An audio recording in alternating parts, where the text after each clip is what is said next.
তো টাটকা টাটকা নদীর মাছ নিয়ে চলে এলাম। কে কে খাবে চলে এসো। তো কাছে দূরে দেশ ও দেশের বাইরে আমার সমস্ত আত্মার আপন মানুষগুলো কেমন আছো? আশা করি সবাই ভালো আছো। আমিও তোমাদের আশীর্বাদে দোয়ায় অনেকটাই ভালো আছি, আগের থেকে অনেকটাই সুস্থ আছি। কিন্তু তো সকাল থেকে উঠে কাজকর্ম সব কিছুই করে নিয়েছি, আর সেরকম কোনো কিছুই তোমাদের সঙ্গে শেয়ার করিনি। তার কারণ ওই যে আজ তো বুধবার করে আমাকে তো বাড়িতে ফিরতে হয়। তোমরা ভালো করেই জানো, পুরনো বন্ধুরা, নতুন বন্ধুরা তো জানো না, তাদের জন্য বলে দিলাম। তো অনেকেই নতুন বন্ধু এসছো, আমি কিন্তু তোমাদের পরিবারে চলেও গেছি, ভিডিও দেখে এসছি কিন্তু, আর তোমাদেরকে কিন্তু কমেন্ট করিনি। তার কারণ একটা জানো, অসুস্থতার জন্য না আমি গুছিয়ে এখন কমেন্ট করতে পারছি না।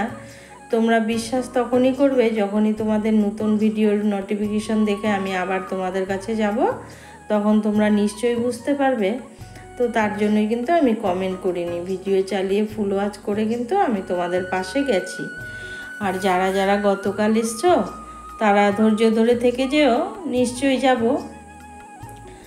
আর আমার সাধারণ ভিউয়ার্সদের কথা কি আর বলবো, তোমরা বিনা স্বার্থে আমার ভিডিওটা দেখে যাচ্ছ, তোমাদের কাছে আমি চিরদিনের মতো চিরকৃতজ্ঞ হয়েই থাকবো। তো দেখো এখানে রান্না করছিলাম, ওই যে বললাম কাজকর্ম কিছু শেয়ার করিনি আসবো বলে। রান্না করতে করতে না হঠাৎ করে তোমাদের দাদাভাই অনেকগুলো সবজি নিয়ে চলে এলো ঘরে, এসে বলছে কি তুমি যখন যাবে এই সবজিগুলো বাড়িতে নিয়ে যাবে। তো আমি বললাম তুমি কালকে সকালে গাড়ি নিয়ে যাবে, তুমি নিয়ে যেও, আমি কেন নিয়ে যাব। তো বলছে সকালবেলা উঠে তো আমার জন্য তোমার ব্রেকফাস্ট বানাতে হবে, তো ব্রেকফাস্টটা কি দিয়ে বানাবে, সবজি যদি নাই থাকে। তো তোমাদের দাদা ভাইয়ের তো জীবনটা সবজির উপরেই থাকে, তোমরা ভালো করে এতদিনে বুঝে গেছো। তো আমি বললাম ম্যাজিকে খুব চাপাচাপি করে যেতে হয়, আমার খুব কষ্ট হয়, আমি যাব না, ওভাবে নিয়ে যেতে পারবো না। তো আমাকে বললো তোমার যদি রান্না হয়ে থাকে তাহলে এখন কাঞ্চনকন্যা আছে, তুমি চলে যাও। অনেকেই জানবে কাঞ্চনকন্যা একটা ট্রেনের নাম, সেটা হলো শিয়ালদা থেকে আলিপুরদুয়ার জংশন পর্যন্ত আসে আর কি। সেই ট্রেনটা জানো তো এক স্টেশন এগিয়ে গিয়ে উঠতে হয়। তার কারণ আমার যেখানে কোয়ার্টার, তোমাদের দাদাভাই যে স্টেশনে চাকরি করে সেই স্টেশনে কিন্তু ওই ট্রেনটা দাঁড়ায় না, তার এক স্টেশন আগে দাঁড়ায় আর কি। আর এখানে দেখো কি দেখাচ্ছিলাম, তো আজকে কিন্তু একটা গোজামিল চুরি করা রান্না করেছি আমি। সেটা কি বলো তো, তোমরা ভালো করেই জানো আলু দেওয়া তরকারি তোমাদের দাদাভাই খায় না। তো আজকে কিন্তু আমার বড্ড ইচ্ছে হচ্ছিল তাজা মাছগুলো ফুলকপি আলু দিয়ে ঝোল করে খাই। তো সেই মতো কিন্তু আমি 4 টুকরো আলু দিয়ে দিয়েছি। তো তোমাদের দাদাভাইকে বলিনি, যখন মাছের ঝোলটা হয়ে গেছে আর এটা ভাত দেখাচ্ছি, আমার ভাতটা হয়ে গেছে, টিফিন বাটিতে বেড়ে নিয়েছি আর কি।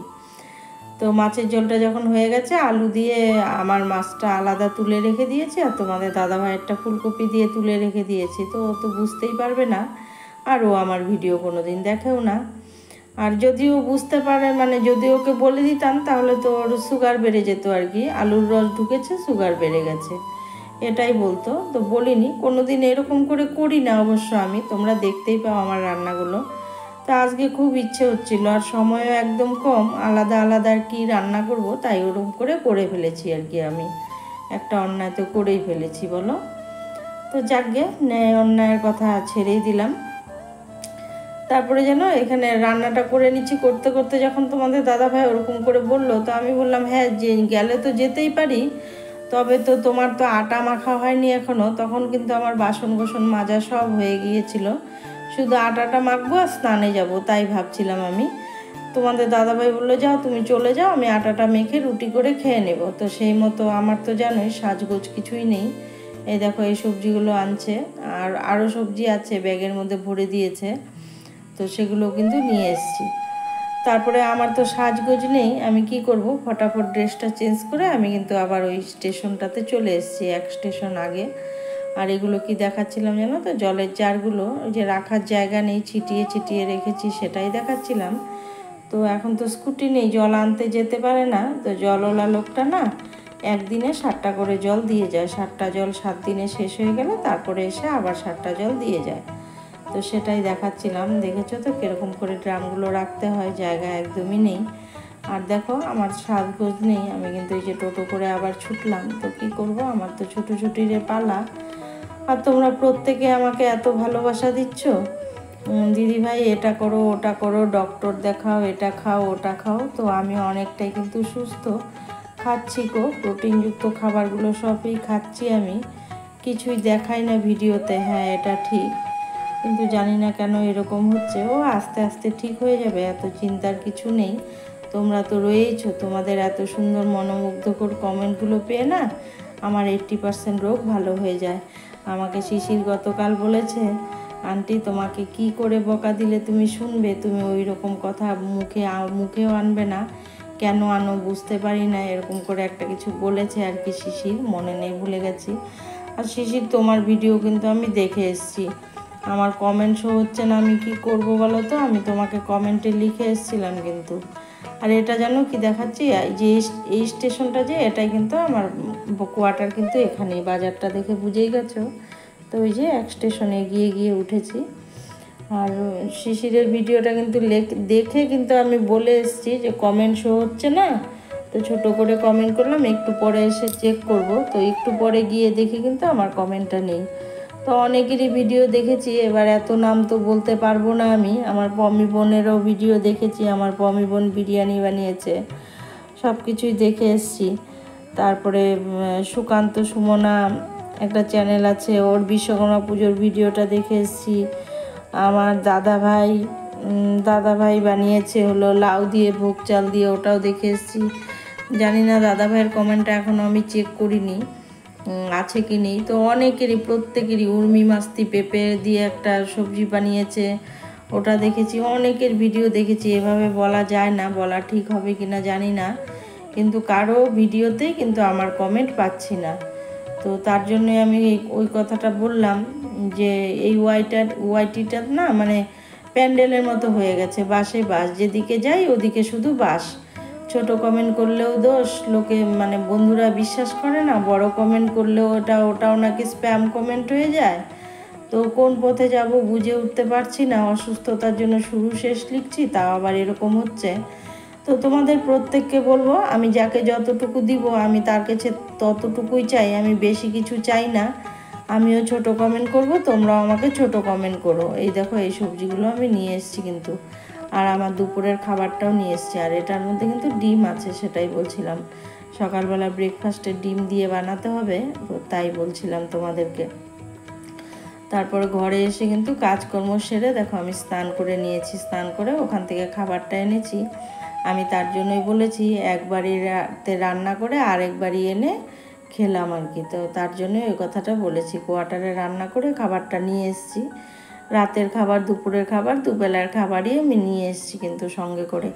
এখানেও তো আমাকেই করতে হবে বলো, তো সেই মতো থাক, কষ্ট করে নিয়ে এলাম, আমি তো খাবো। আর তোমাদের দাদাভাই তো ওখানে কোয়ার্টারে আছে, কাল ভোরবেলায় আসবে তোমাদের দাদাভাই। আজকে কিন্তু রাতের বেলা আমি ভয়েসটা দিয়ে রাখছি, তার কারণ হলো কালকে আমার অনেক কাজ আছে, এক জায়গায় যাবার আছে, যদি যাই তোমাদেরকে অবশ্যই সঙ্গে নিয়ে যাব, তোমরা দেখতেই পাবে। তো এই যে স্নান হয়ে গেল, তো যেটা বলছিলাম তোমাদেরকে, আমি যাকে যতটুকু দেব আমি তার থেকে ততটুকুই চাই, বেশি কিছু চাই না।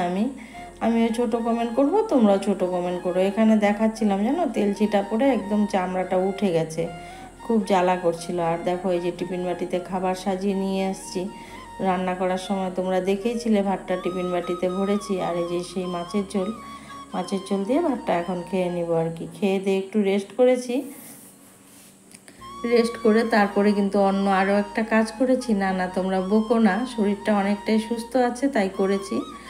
আর জানো তো, যেহেতু বাড়িতে থাকা হয় না, আমার মনে হয় 10টা মিনিটও আমি এদিক সেদিক করবো না, ওই টাইমটুকু আর কি আমি কাজে লাগাই, তাই ভাবি আর কি। তো তোমরা প্রত্যেকে আমার জন্য এত চিন্তা করছো, এত সুন্দর সুন্দর কমেন্ট করছো, তোমাদের মনোমুগ্ধকর কমেন্টগুলো পেয়ে না আমি একদম ধন্য। তো এভাবেই সবাই আমার পাশে থেকো, আমি এভাবে আছি, শুধু বিশ্বাস রেখো।